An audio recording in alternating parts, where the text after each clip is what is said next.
Welcome back to another episode of the GSD show. I'm your host, Mike Arce, and today we're actually sharing content from a podcast that I was on called the Free Sales Strategy Podcast with host Nicholas Flamini. In this episode, we're tackling a salesperson's biggest hurdle, overcoming rejection. And then we discuss various sales techniques, one thing mostly everyone must do to grow, and seeking mentorship.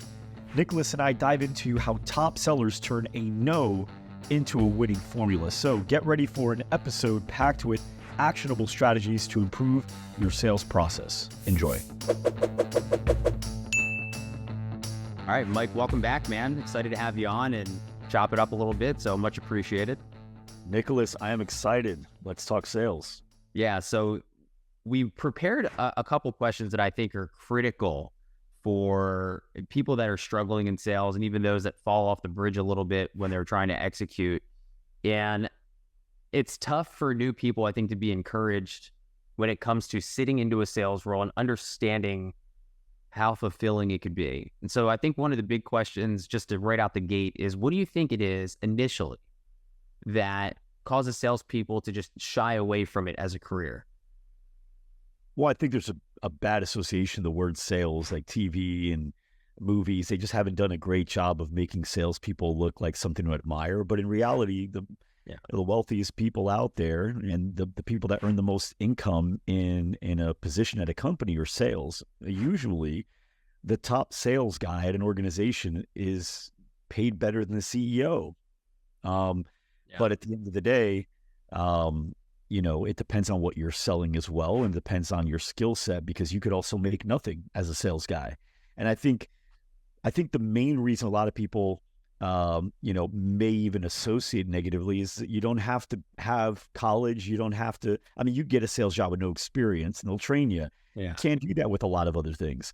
But in reality, sales is hard. I don't know why there isn't a degree for it. I don't know why there wasn't a lot of college or education built for it. There is now in the entrepreneur world, but if you can sell, man, there's, put it this way, a company can never have too many good salespeople. So you'll always have a job if you could sell. They'll never say we have too many good salespeople. They'll never say that, because if you're good, you're paying for yourself, right? If you're not good, well, then we can never have any salespeople that are unproductive. So that's the issue. It's a very scary job for people that want security and consistency. Yeah. But it's an incredibly lucrative job for people that believe in themselves and are willing to put in the work to be good. Well, I think that's what you said is interesting, because when I don't want to say master the craft, but when you get good, right? Let's say mid-level sales, you have some experience, you do start to have an understanding of what you're going to do month over month. And so that consistency and predictability, it is there. And I think that the biggest fear people have and why they aren't successful in a lot of cases is just the rejection component, right? It's that rejection component. So you want to be a high earner, but you want that consistency. I think there's just a learning curve of just mastering the skill set, but then being okay with uncomfortable situations and being okay with rejection. So what do you think someone can do to get over the rejection, to get over, receiving no's, and just figuring out how to mentally stay in the game to feel good about that process, and to teach people how to say yes when something simple like that comes to the surface? For salespeople that have a challenge with rejection, it's important that they understand the actual metrics and what good or bad isn't first. So I'm a basketball guy. I love basketball. And Steph Curry is arguably the greatest three-point shooter in NBA history. But he only makes like half of his shots. That means he's missing half of his shots. Now, if he didn't know what good was, he might think he's bad. Man, every time I take two, I miss one of them at least. Right? Like I miss 5 out of every 10. It's easy to think you're not that good. But when you know that 5 out of 10 is historically great, now all of a sudden you've defined it differently. And I think with salespeople, if you were to, let's say, get 100 leads in through digital, and by the time you went through how many of those you contact, how many you book, show, close, if you were able to close 15 of those 100, that would put you at about average 20-25 of digital, not of showed appointments, of like top of leads. You would be considered above average. But you wouldn't know. You'd be like, man, like 80 people didn't buy. Man, 40 people don't even answer the phone. It's like, yeah, I know. That's okay. Here's the numbers. So I think the first step of being able to get over rejection is knowing what is failure. Yeah. Because if you find out that missing 85 or 80 out of 100 is actually good, then that already sets you up for a better frame, right? Absolutely. That's step one, is understanding the data of what good sales is in the industry that you're in, and also the lead source that you're getting. The next thing is just knowing that this is part of the game. This is also why it takes some steel cojones to be in sales, right? Because you're going to hear no a lot. And that doesn't mean no to you as a human being. You just got to separate you personally from the outcome. They didn't say no to you being a good person. They just said no to this because they don't see it fitting into their life for whatever reason. It could be because it doesn't. It could be because you just didn't do a great job of presenting it. And that's okay. You figure it out. But if you lose sales, that's part of the process too. And then just remember, it's not about you. You're not so important where you have to crumble if somebody doesn't want to buy your thing. Like it's not that big of a deal. What's important is that you learn from it, and then from there you optimize and become a better sales rep. I mean, being good at the piano takes a lot of failure in the beginning, but we don't count it as failure reps because nobody said no to us. But every time you go to play a song and it doesn't play correctly, think of it as somebody saying no, start over, right? And you start over, no, start over, no, start over. But because it's not a human telling us no, we don't mind that much. But to be good at anything, you've got to be poor at the beginning. And the harder you do something, the more failures you're going to get. So I think there's a lot of things to consider as to why somebody could be uncomfortable. But I think all those things in consideration can make someone feel a little better. Yeah, I think mastering the dialogue to be able to overcome some of the no's is important. And the analogies that you're giving are accurate. I listened to a speech recently from Alex Rodriguez. It's similar to the basketball scenario. And I'm not going to quote him on this, but he talks about how the best hitters miss. If you look at the best hitters and you dig into the data of the guys that hit the ball the most, hit the most home runs, get the highest on-bat percentage, all of these different metrics, you realize that the success rate is low. And that's for the best guys. And I can't remember what the data is. So I encourage anyone listening, go look that up, because I was blown away when he was talking about this. And it's the same thing when you look at Steph Curry, like you're explaining. If he's shooting 50%, you're missing half the shots, but he's arguably the best shooter of all time, Yeah. And I think it's good. There was a hip hop artist I was speaking to recently as well. And he gave me an analogy similar to what you're talking about with the piano. And he said, it's one note doesn't make a song. And one note can sound good or bad to someone. And the second you come into a certain level of rejection, you can allow that note to end the song, or you can continue to have a conversation in a way that can deliver an exceptional experience for them, in a way that even if they didn't move forward with your product or service, it helps you overcome that level of fear that this is just a conversation. And as long as you're dancing to the tune and you're feeling good about what you're doing with enthusiasm, I think that you're right. It's just understanding what failure is, and that missing's part of the game. Right. Agreed. It's a mentality. Yep. Love it. I think that I've heard you talk about intake as well. This is overlooked. This is something that I hate doing personally. I'm not an intake guy. It's not fun. It's not sexy. But I've heard some dialogue on this before. What do you think is important about intake? And talk to me a little bit about that. So the intake is where the sale is actually made. Yeah. A lot of people think the sale is made when you ask for the sale at the end. And then if they say, yeah, you close them. If they said no, you didn't close them. But in reality, the sale was made earlier on. And think about it. If you got a guy and a girl on a date, and at the end of the date, the guy goes, hey, I had fun. We should do this again sometime. If the woman says no, did she say no because of the way he asked that question? Or did she say no a while ago? Like she knew this wasn't going to happen, right? He might have lost her at the appetizer. He might have lost her at the drinks. He might have lost her in the car ride on the way to the restaurant. Yeah. Right. So the girl usually knows from the beginning whether or not this date's going to be fire and whether or not we're going to do this again.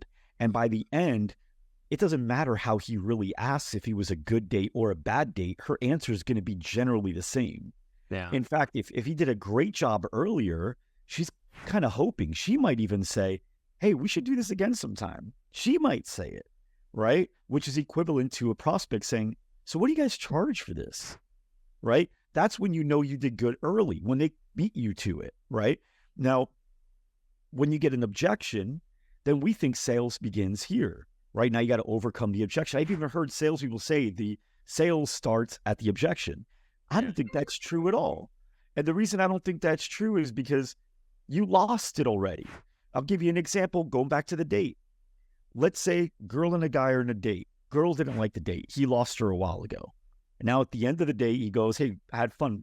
We should do this again sometime. And she says some BS smokescreen, something along the lines of, oh, yeah, you know, this Saturday I can. I've got family coming into town, so unfortunately I'm going to be locked up all weekend with them. So what does he do? He overcomes the objection, and he goes, oh, yeah, no big deal. We don't have to do it this weekend. Next weekend I got this going on. Do you want to join me? So now she's got to overcome another objection because that was never really the objection. So she says, oh, you know what? It's hard because I have finals coming up the week after that, and I really need to study. I'm like really struggling with math, and I got to get that down. So then he overcomes that objection brilliantly and says, oh, you know what? I actually was a math tutor at college. I'm really good at math. Maybe I can help. And now she has to overcome this objection with something like, I have this way that just works for me to study, and I just do it that way, and I just got to do it myself. So the point is, the sale doesn't begin at the objection because you already lost it. Her objection probably isn't even real. She just doesn't know how to tell you no. So earlier on is where the sale was made. Yeah. And if the guy on the date and the person in the intake did a good job of asking questions and understanding who this person is before we continue, and then speak only to the things that matter to this person, well, now the rest of the date's a lot easier for both parties, and it's more exciting, it's more interesting, and we want to know about the future and how we could do more things like this. So in the intake, if I'm doing an intake with you, Nicholas, I'm asking, so who's Nicholas? Who are you? What do you do? And you tell me what your background is. You work out, but like, well, where were you at your best? Like, when was your peak for you? And you tell me. So now we're talking about your favorite times, right? And I go, so what makes that your peak? What would define you, describe you? And you tell me about who you were. And I go, how far off are you from that guy? Yeah, I'm pretty far off. Hey, that's fine. A lot of people are. What's the gap look like, though? Yeah, about 15 pounds, this, that, whatever. Okay, no big deal. Hey, look, all we got to do is reverse engineer. How'd you get here? And you tell me what got you here. Kids, this, that. Hey, the kids are still there, though, aren't they? This is still here. So what made you come in, and decide you wanted to start working out? So we attack first. Why this? They tell me. I go, awesome. Why did you come and see us? And then they tell me why I saw your reviews, this and that. Why now? Why not wait till next year? I mean, we're in November. Why not wait till New Year, New Me when the whole rest of the world thinks they're going to start? And then they sell you on why now. And you got the three biggest things down. Yeah. Why this? Why us? Why now? They've already sold themselves. And now from there, all I got to do is support their decision. The rest of the sale's done. At this point, I'm just agreeing with them and supporting their decision. But you wait till the end, it's a whole different game. You're right about that. So the intake is important from almost like a brief discovery, right? You have to have a sense of what's happening. What do you think that does to the show percentage when you're passing it on to the representatives? How could you increase show rate through having a more robust intake system, the way that you're describing it? What effects that do you see that would help somebody that's struggling with having that percentage where it should be? Well, the intake is done in the studio for the gym space. Now, I have seen people do it on the phone as well. Yeah. I think it does take a more skilled rep to do it over the phone because that face-to-face energy is kind of a handicap. It makes it easier for you. So a really, really good salesperson can close over the phone. No problem. I mean, they could probably even take a credit card over the phone. For sure. A decent sales rep is going to be able to get most fit over and get them to show no problem. The energy, the enthusiasm, holding them accountable. Hey, so here's the deal, the class that you want, 6 o'clock, that's one of the more popular classes, but there are 2 spots open right now. So I can get you in. I just want to know, can you definitely commit to it? Because those will probably be locked up by end of the day. And then, well, yeah, you can for sure commit because I'm going to hold this for you. Yes. Okay, great. And also, it's rare that we have 2, never mind, or just where we have 1, never mind 2. So if you want, like, who do you want to bring with you? I encourage you to bring somebody with you because this is a fun class. This instructor is amazing.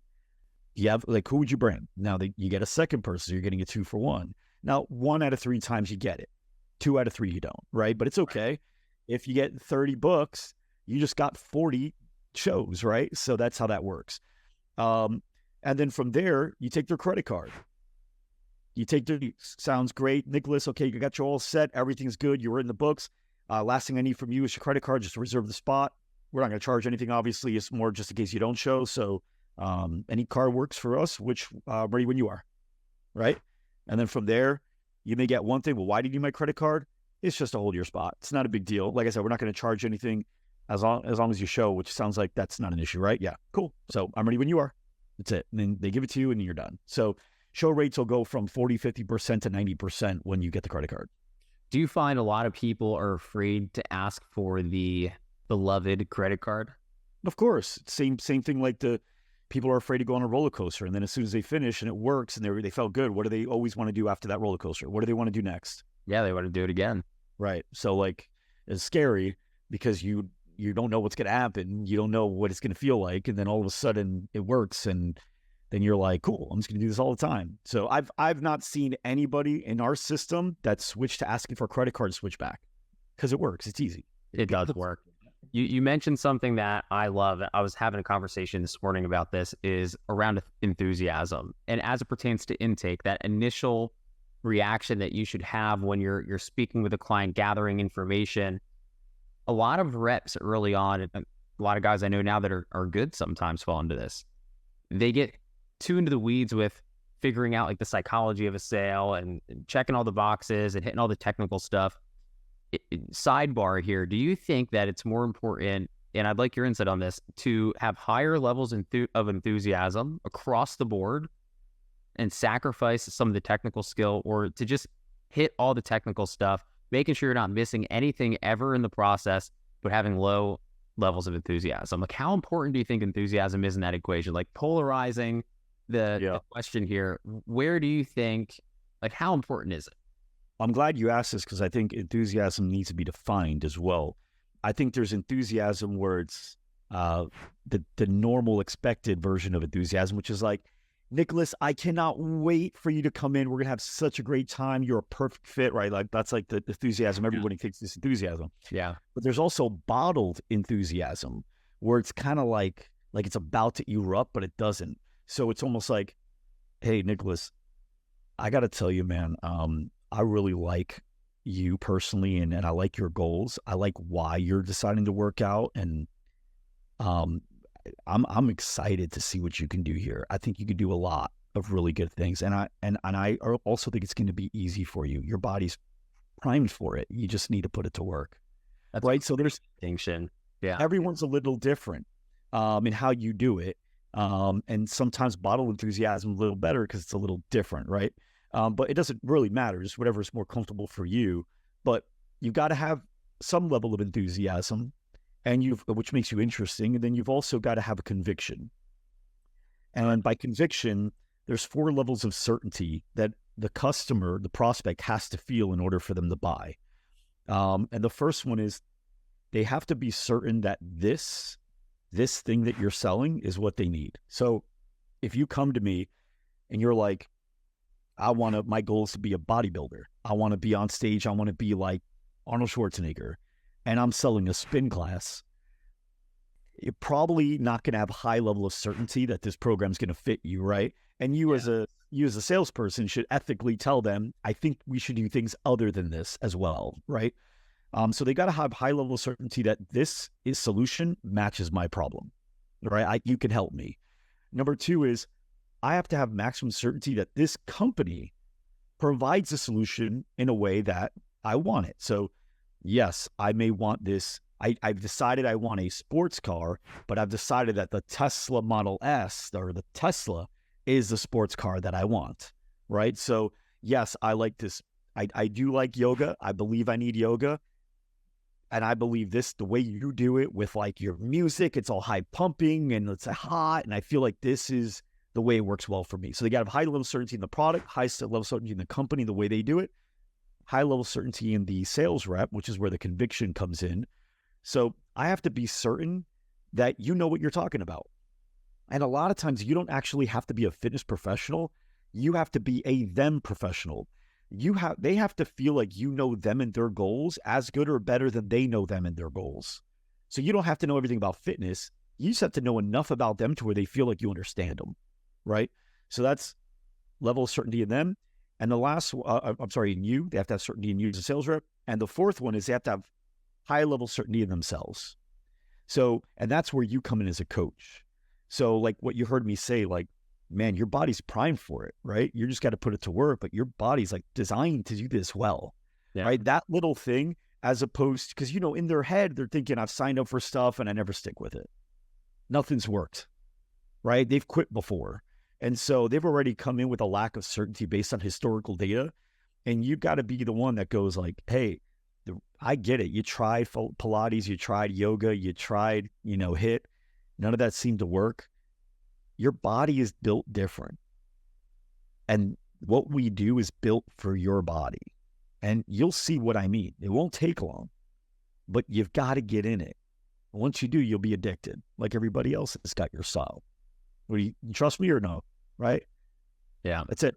So they've got to have, okay, cool. Yes, this is perfect for me. I love the way this company does it. I like this guy. I feel like he actually cares about me, and I can do this. Like, this is what I've been waiting for. I can do this one. This is built for me. If you have that, it doesn't matter how you ask for the money. They're already ready to buy. 100%. You're juicing me up right now. I always want a time machine to go back and just so for one day I could start selling people their new journey into health and fitness. It's exhilarating when it's done the right way. It is. And at the end, you could botch. It doesn't matter. You have more freedom to botch at the end because they want to sign up with you. It's like if the guy at the end of a really good date, let's say they had a great date. She was laughing. She had a great time in her mind. She's thinking, I really like this guy. And then at the end, he like totally stutters through and he's like, hey, I'm sorry. I don't know why I lose my words right now, but I want to go on another date with you. Is that weird?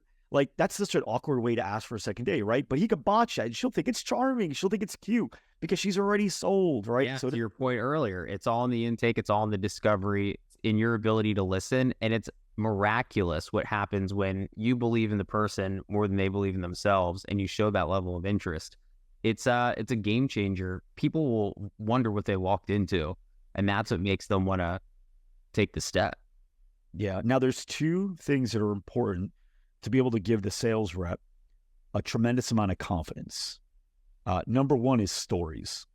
The CEO and everyone in the company should have a platform, whether it's a Slack channel, a meeting, a section in a meeting, whatever, where there are stories being shared, where the mission of like why our company exists, here's our purpose, it lines up, right? So if your goal is to help people that are not gym people feel like gym people and be in love with fitness, like, great. Hey guys, we got another story to share. So Jan straight up said she's not a gym person. She never was. She actually hated going to the gym. And she just shared that she actually enjoys it. It's her favorite part of the week. Guys, it's one thing to get people in shape. It's another thing to help people fall in love with the process so they never get out of it. We did that today. And I hope everybody sends Jan a message. What's that? Yeah. Do you think that's just because people want to understand that there's other people like them, that it's the consensus? Why do you think that's so powerful? Storytelling? Yeah. Because it works. I mean, think about it. If you wanted to get me to watch Game of Thrones, are you just going to tell me to watch Game of Thrones? No. Or are you gonna sell me on like, Mike, I know you love that sci-fi shit and like sex scenes and fights and blood. Dude, I know it. This show is made for you. I can't even believe you haven't watched it. Or, right, and this is for the audience because I agree storytelling is so powerful. Or if you're friends with someone who typically doesn't like that stuff, and it's, hey, I didn't think I would like this either. And then, right, and it's the same thing. You're going to be able to attract somebody into something that was a closed door 5 minutes ago. Right. The story makes everything better. You ever hear a song and you don't really like it until you see it in a movie and you feel it different, or you understand the story of the singer and you understand the meaning behind the song. My wife, she came back from the Adele concert and she starts singing this song from Adele, like in the back, and it was like, I think it was Turntables or something like that, Turntables. And then I'm like, this song again? Like, I was annoyed by it. And she was like, no, do you know what the song's about? And then she started telling me the story, and I'm like, I was like, play it again. I started listening, and then I listened to it on my own the next day, and I kept so once you know the story behind something, right, you feel it and see it differently. Once you know the story behind the members, you don't see the members as digits. You see the members as real people that you're making a difference in. And now when you see a lead come in, you're not seeing them as a lead or a digit. You're seeing them as a future like story. And that's really powerful. So that's one thing that every salesperson needs to have is stories in order to have like massive confidence and conviction. And the second thing that every sales rep needs is volume of opportunities. Because if you don't have a good lead flow, if you don't have a lot of leads coming in, you start selling desperately. So you even know this person's not a great fit for the company and vice versa, but you have to sell them because you got to make quota. Yeah. And so now you start not believing in what you sell, but you got to keep your job. And so you start doing it because you need to hit your numbers. And so, but when you have an abundance of opportunities and you got your pipeline full, well, now you can confidently say that, and you feel great knowing that I say no to people. Like I say no to people. That's great. And so when someone's a yes, you know that this is a yes. And so your confidence is high. So stories and volume. If you can have stories and volume, it's so easy for a sales rep to have great conviction and sell very well. Yeah, I love that. Those are two definite, those are two things that you absolutely have to do when you're in the sales process. Now, when it comes to sales activity inside of a gym, you're talking about those two things, right? Let's say number two, which is important, like you're saying, the lead abundance, having enough opportunity to say no, have rate fit clients. What type of sales activity do you feel like is most important inside of a gym? So this is one of the things a lot of people don't know about sales. They think sales starts from the moment you start pitching, or like the intake, or like sales, or the phone call. But sales is way before that. So I've got a really cool story I called Carl from Kia, and it's a true story. Now, to be fair, I don't remember if his name was Carl or not. I used Carl because I couldn't remember the guy's name, and I just gave him one, right? But the story is true, okay? And I'll never forget the story. So it was 2012 or so, and my business was just kind of starting to get off the ground, and I was ready to get out of my beater car that I had into a decent car. And so at that year, I think, or maybe the year before, Blake Griffin just jumped over a Kia Optima. And I was like, I like that car. I'm going to get that car. So I went straight to Kia, and I knew I wanted the Optima. And the sales guy does a test drive, comes back, sit at the desk, do the sales pitch, where he drafts up the numbers and all that. And I look over to the right, and I see there's a desk that's just like not taken care of. Like it looked like they just made a storage area of this one desk. His desk was nice and clean. There was nothing there but his computer, his keyboard, and his paper. And this desk just had an abundance of trophies. The trophies were on the desk, all over the desk, on the chair, on the floor, under the desk. And I was like, why do you guys keep the trophies out here? Why not just keep them in the back? He's like, what do you mean? I go, you got like your storage, you're wasting a desk. He goes, oh no, that's Carl's desk. I go, yeah, but where does he sit? Carl doesn't ever sit. I go, what do you mean? Who's Carl? He's a top sales guy. I go, okay, well, if he's a top sales guy, why do you keep everything on his desk? He goes, those are all his trophies. He's won Salesman of the Month like 38 months in a row. Wow. And so now, just so you know, in my mind, I'm thinking, I want to talk to him, right? Like, why? Who is this guy, right? But I go, how has he gotten, like, how have you not beaten him? What is he doing? Where is he? And he's like, he only comes in when he's got a sale to make. He doesn't come in like, he doesn't do what we do and just wait around. He literally comes in if he's got a sale to make. I go, where's he getting his leads? He goes, one of the things that's amazing about Carl is he's just incredible about building relationships.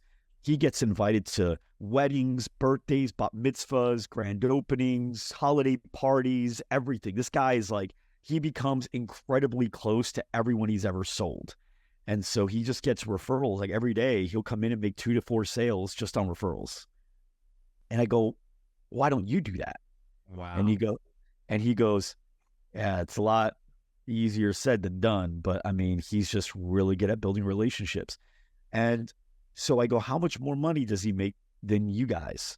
And he goes, about 3 times more. I go, I would just hang out with him all day. That's it. But the point is, Carl isn't desperate. Carl's blowing everyone out of the water. And unlike every other car salesman that's standing at the front waiting for a lead to come in the gym world, it's waiting for a digital lead to come in through a Facebook ad. Instead of doing that, Carl's working his existing database. He's becoming so close to them. He's caring about them so much. He's checking in on them so much that he's getting invited to all their things. And then all those people that are there, he gets introduced. This is Carl, dude. He's the guy that sold me my car. He's awesome.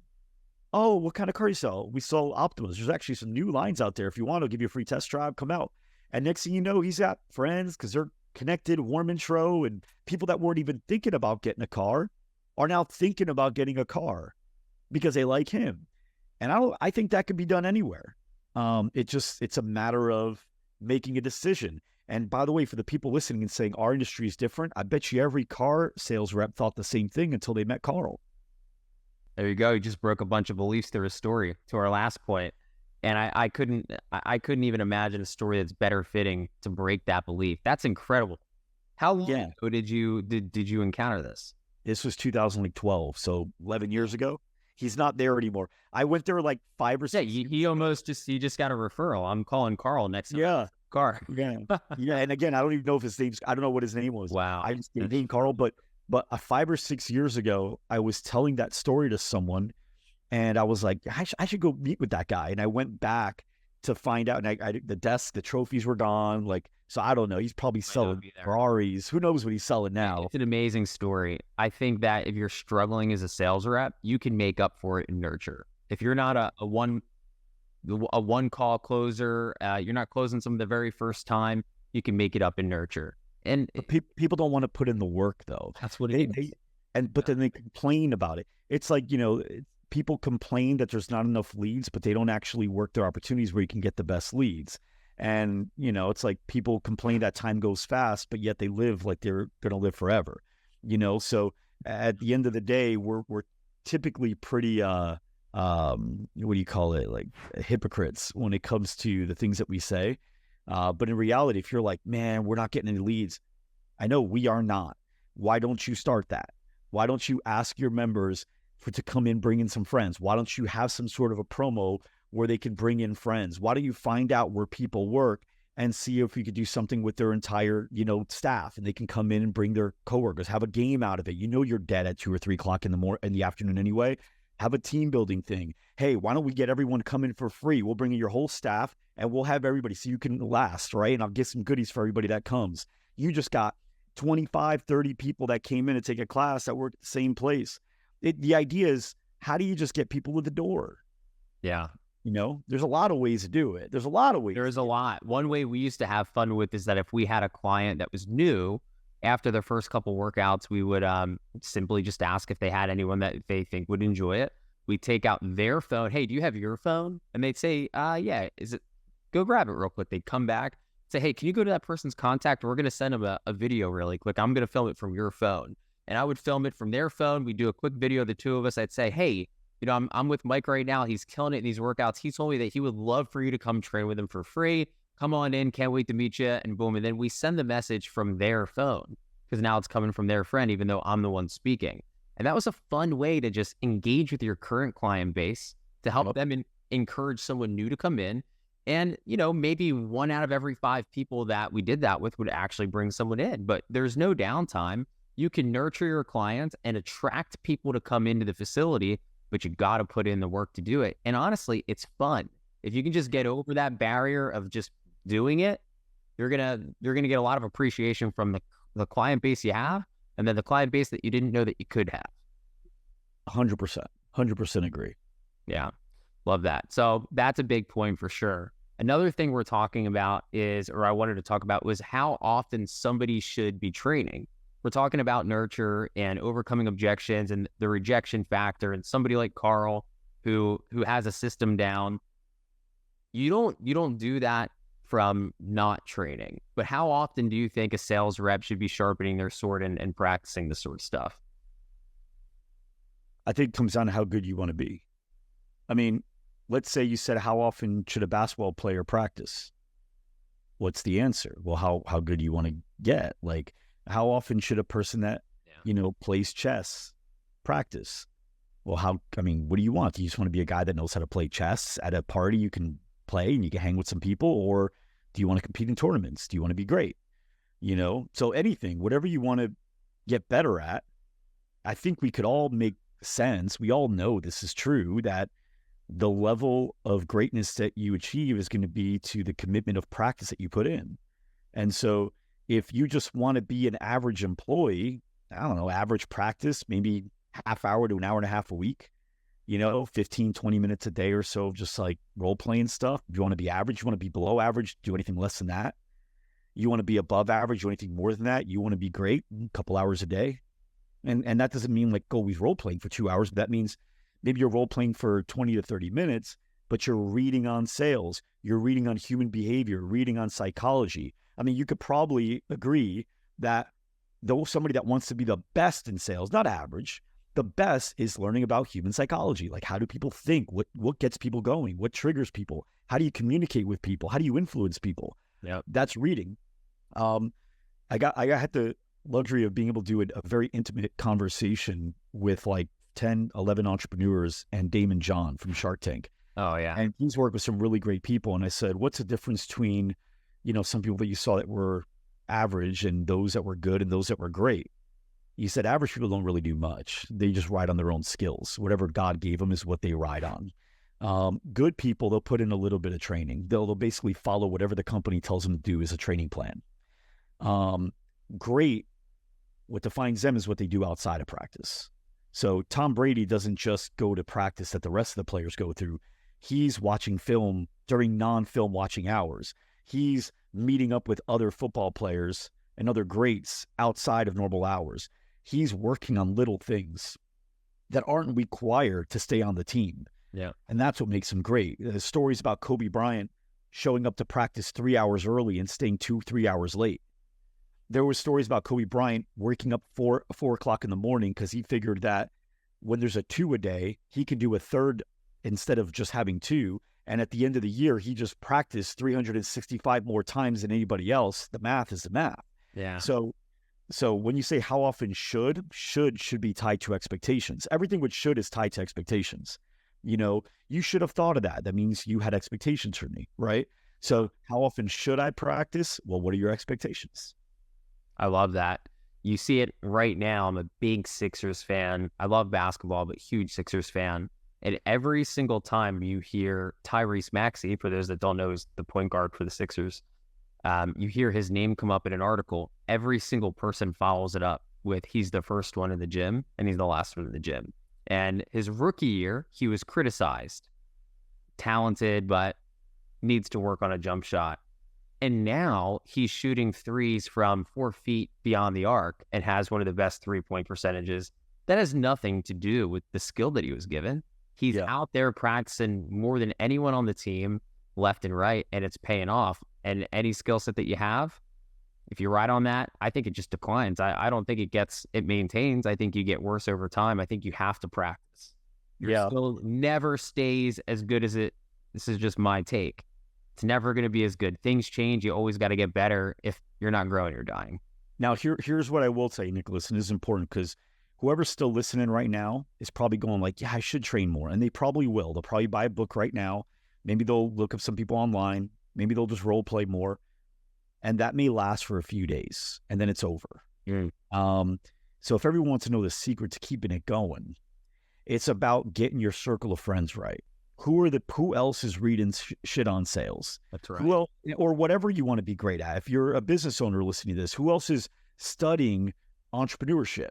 Who else is studying the greats? Who else is reading biographies on guys like Steve Jobs and Benjamin Franklin and Warren Buffett? Who else is like into this? Because it's easier to be into something that other people are into in your circle. If you, let's say, move into a house with 3 roommates and all 3 of them are personal trainers that are super into fitness, I guarantee you'll start eating healthier. I guarantee you'll work out more. I guarantee you'll like drink less.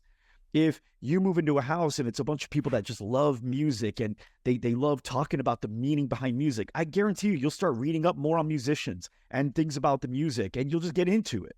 Yeah. So, but if you're want to be better at music and nobody you live with really gives a shit about music, you probably will just conform to whatever they're doing. So as good as this, advice is, unfortunately, it's meaningless and worthless unless you're able to pair up with people that spend a good amount of time doing the things that are required in order to be good.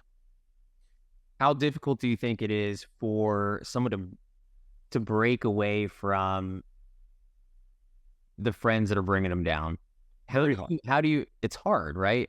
How do you get through that? What is the way that you can burn your identity and become what it is that you want to become of yourself without feeling like you're making the wrong decision? Because it's clearly the right decision to be the best version of yourself. It's clearly the right decision to get what you deserve. But most people don't realize what they deserve. They stay and gravitate towards what's simple. So do you have any advice for people listening that are like, man, I want to do this, but yeah, I golf 3 times a week and I drink every time I go out, and man, I want to be the best sales guy that I could be, or I want to open the business I've been talking about for 5 years, but man, I just keep drinking 3 days a week from the golf course. Well, I mean, this happened with me, like I used to go out and I used to party and I used to drink and I used to do all that stuff. And when I decided I was going to commit to things, I would say no to certain things. And in the beginning, I got guilt trips. People would say stuff like, dude, what's going on, man? You used to come out, you used to do this. Now, like, you don't do anything, dude. It's like you're becoming like this old guy. And I go, what do you mean? Like, you changed. And I go, good. Thank you. Yeah. Thank you. And they'll be like, no, that's not a good thing. I'll be like, no, I know it's a great thing. Because I don't know where drinking would lead to me for me, but I know where reading books will lead. That's right. And if I had to put money on myself, I'm betting on the books. And it was funny because I didn't have to say no to friends, or some friends that rose up with me too. There were unfortunately more people that just kind of, they felt like I was kind of being pretentious. They shied away, and that's okay. Right. That's okay. That's their own self-reflection of, they know it's better than what they're doing. And by me doing it, they are positioning it as, I think I'm better, but I don't think I'm better. I just think my choices are. And therefore, I believe my outcome will be. And so they can make the same choices, right? I'm not better than them. They can make those choices too. They can make better ones. But if they choose not to, they're going to be as good of a person as I am, just with a worse outcome, perhaps defining worse. So maybe they want that life. That's okay. Yeah. But for me, it's defined as it's worse, right? To have that life. So it is hard because, you feel a sense of loyalty to people that have been in your corner for years. And sometimes just because they're there doesn't mean they're in your corner. Sometimes it means they're just there. The guy that wants you to get drunk is not in your corner. He just wants somebody to justify his decisions. He wants to feel better about it, or he doesn't want the old days to go away. But there's nothing wrong with the good old times being in the good old days, right? Like, right. You got to focus on what's next. And evolution needs to happen. So it is hard. As long as you know it's hard, that makes it easier. Do you think you just have to rip the Band-Aid off? Like, how can you identify? I don't know. I didn't rip the Band-Aid off. I had to I didn't go out and drink with them. I would go out though, and then maybe I just not drink, or maybe I sipped, and then eventually it was quick and I just said no. And when I say rip the Band-Aid off, to me is like, guys, I can't hang out with you anymore, right? This was like maybe a 90 day, fading away. But that's also because I've known some of these people since I was in kindergarten. So, Right. and some of them are a couple or family. I had to do what I had to do, but in this sense of time, it kind of felt like a Band-Aid because that was over 90 days, and 90 days is a flash. Here's the other thing. It is a flash. Once you realize that you need to remove yourself from that, or you're committed, right? You move from, I want this, I know I need to do this, now I'm determined, and you're starting to peel that off, 90 days, rip the Band-Aid off, a year, whatever it takes. How do you find the people that you want to be around? I think that's difficult. Like, what are some of your personal experiences on how you found the people that you became friends with or gained mentorship from in order to not just get over that hump of realizing it was the right decision, but to continue with that hunger to want to be around more people that were successful like yourself? So asking works. I will tell you, I've learned the hard way. Don't ask, can you be my mentor? That's an awkward question that, now I get it. I didn't get it. Let me just write that down. Don't ask Mike to be my mentor. No, I'm kidding. No. I mean, anybody. Like, you shouldn't ask anybody. The question, can you be my mentor? It's very uncomfortable because nobody wants to like admit that they're that good that they can mentor. So it's just weird. And then it feels like an obligation. Right now, it feels like we got to have a set rhythm of when we meet and all that. So, but there's somebody that, if you've ever read the book Scaling Up or Mastering the Rockefeller Habits, yep. Vern Harnish is an example of somebody that I see as a mentor, and I've seen him as a mentor in a distant relationship. And, meaning I didn't really know him. Yeah. I had him on my podcast maybe like 5 years ago, and then, didn't really talk to him much. And then I got reconnected with him about a week ago. And after we got connected, I said, hey, man, I just want to let you know, I really appreciate the time you took. I know you didn't have to do this and you're just light years ahead. And I don't know if you remember being a guy like me, but just learning from guys like you is awesome. Would it be okay if sometime next week I just maybe jump on a quick call with you, 10, 15 minutes? I love to formulate like a good question or two that I feel would make a big difference for me. And if not, it's fine. I figured I'd ask. And you'll be surprised. They'll be like, sure. That's what he did. He's like, sure, let's do it. And I didn't say it like that. I feel like we had a good interaction. So I was like, hey man, is it okay if we jump on a call next week? I'd love to, kind of pick your brain on a couple things. He was like, sure. And we spent 19 minutes on a call. Wasn't long. That 19 minutes was solid. And the great thing about it is we're going to have another call, and we're actually possibly going to be doing things together, which is great. But prior to that call, I had 3 questions. And I was like, I feel like he will be confident answering these 3 questions. I feel like he knows how to answer these questions. I feel like I'm putting him outside of his sphere of genius. And I feel like this would be impactful for me. And so I had 3 questions ready to go for him.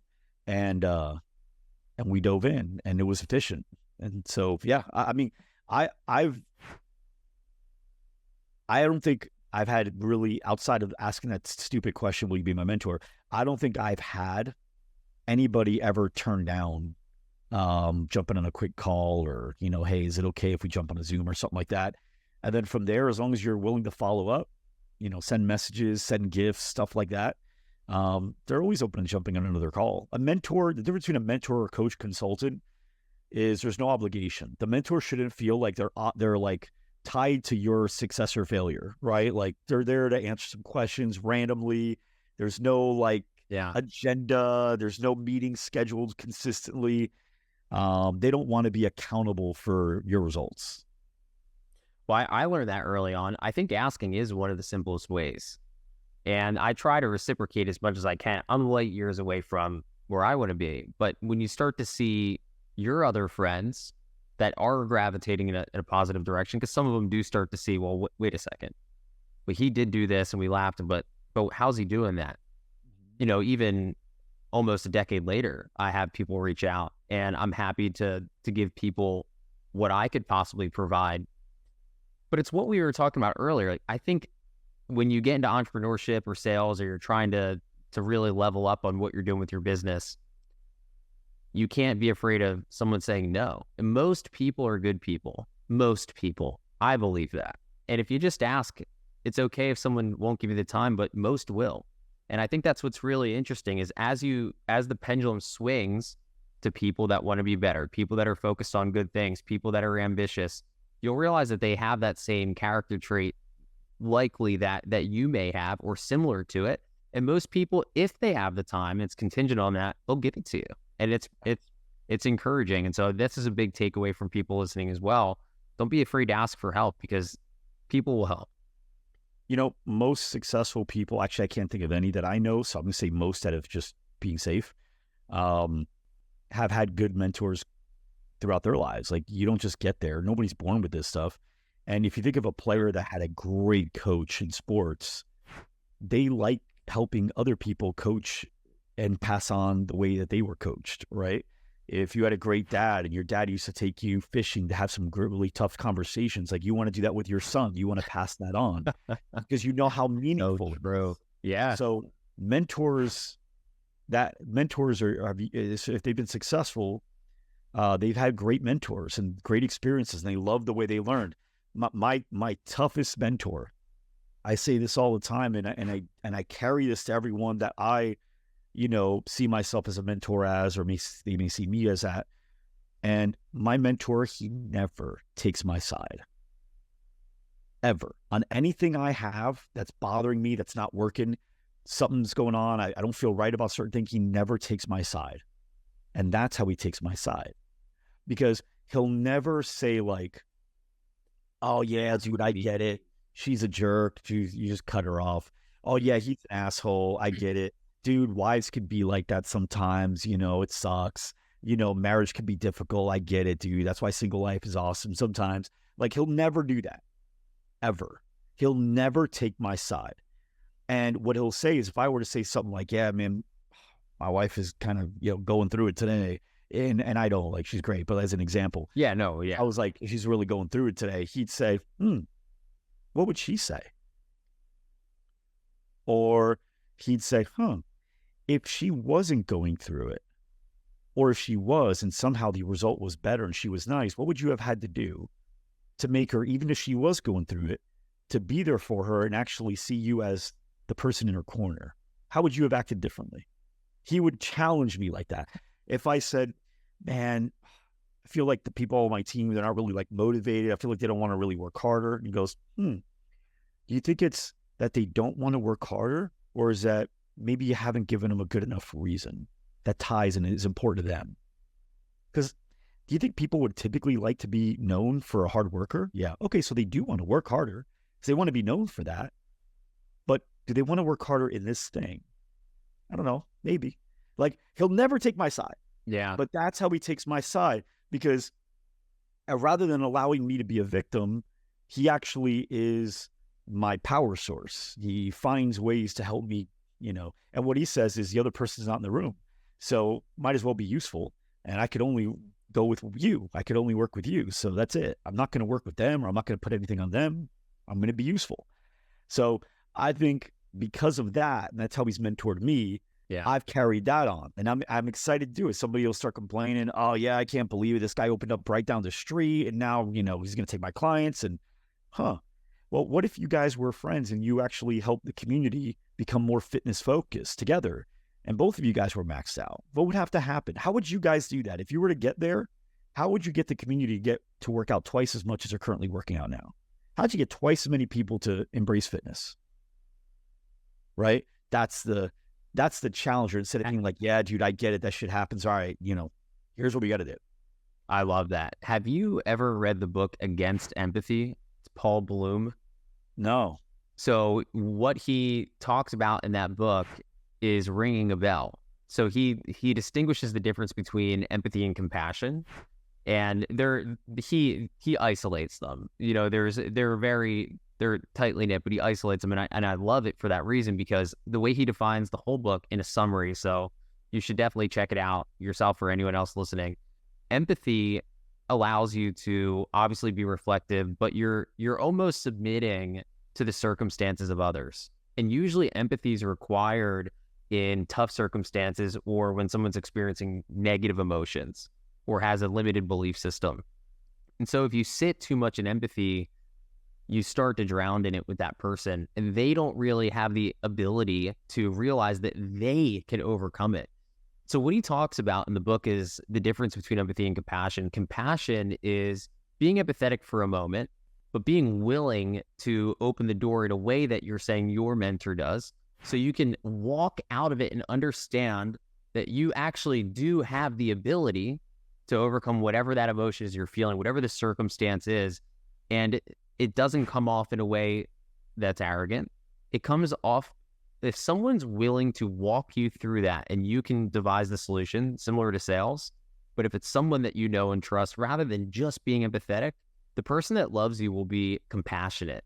They will help walk you through the problem by not agreeing, but helping you understand something that you can't see because of the way that you feel. And that book for me was critical both in sales, but in my personal life, because I stopped being empathetic to people that were dragging me down. I said, I can help them get out of this. You know, oh man, yeah, that sucks, right? Like, and that's the end of it. No, it's like, well, what's the reason? Well, what did you give this person the opportunity, or what could you do about it? And as soon as you navigate through this type of questions that you were just reminded me of the book, I read this book 7 years ago. I haven't even thought of it until now, because that is the exact thing that he discusses. It's so critical, and it's healthy. And not everyone has that person that can be compassionate, because you're afraid of conflict. I think if you come off the wrong way, it could hurt someone's feelings, but you're never helping anyone by just sitting in just empathy. You have that's actually how I choose. That's how I choose my friends. So I choose my friends based on, when I have something going on, who takes my side and who doesn't. If I were to say like, yeah, man, I'm just having a hard time with X, and they're like, dude, I get it, blah, blah, blah, blah, blah. Like that, I can't spend as much time with you because you're just validating my shit. And there's no use to it. But if I'm like, man, it's so hard right now. If somebody's be like, what if it wasn't hard? How would this be an easier process? How would somebody, what would you have to be like, or what needs to happen for you to be able to feel like this is the easiest thing? And that's the kind of person I want to be friends with, because you get me to reframe and change my mindset versus, making me feel justified in my current way of thinking, which there's no use in that. They genuinely want to help you. They don't want to just make you feel like you're on their team. And that's the difference. And I do think that compassion over empathy in most circumstances shows how that person feels about you. Not to be combative, but to help you through a situation that you can't help yourself out of. So let's end it on that. I think that's a beautiful way to end the episode. I appreciate the time that you've carved out for me today, and a lot of great insight. So thanks again for joining us. Absolutely, Nicholas. Thank you so much.